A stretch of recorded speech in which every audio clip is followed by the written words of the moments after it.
Donc, je voudrais vous remercier de nous présenter ce rapport, qui est un rapport de solidarité territoriale. On l'a évoqué à plusieurs reprises ce matin.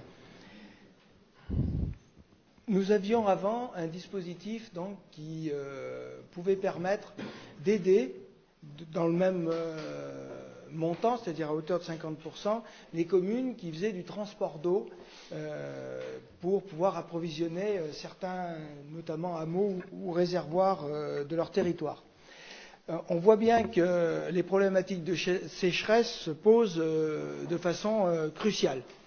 Le maire de Chafromier a dû consacrer en gros la moitié du temps de ses vœux pour nous exprimer les difficultés qu'ils ont rencontrées et les 2 mois et demi qu'ils ont passés à essayer de résoudre ce problème. Notre canton est en zone karstique, mais comme d'autres cantons, tout ce qui appartient à la zone de moyenne montagne, et on voit qu'un certain nombre de communes sont frappées.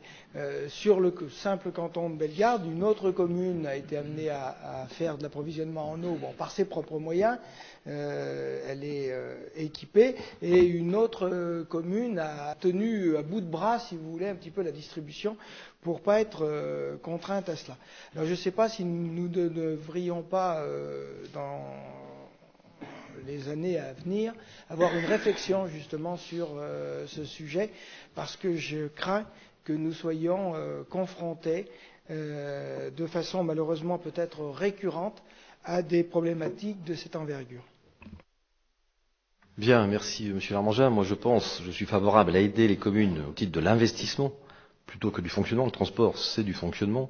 Et j'ai eu le même cas sur une commune de mon canton, pour ne pas la citer, qui est Beulidou. Et j'ai fait intervenir, bien sûr, pour les aider à transporter de l'eau, la communauté d'agglomération. Nous sommes bien d'accord. Mais il faut être vigilant là-dessus, bien entendu, puisque ce cas arrive malencontreusement un peu trop souvent maintenant avec les étés à sécheresse à répétition.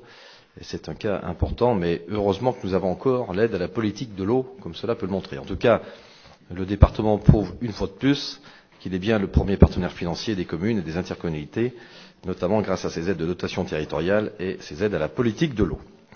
Y a-t-il d'autres observations avant que je soumette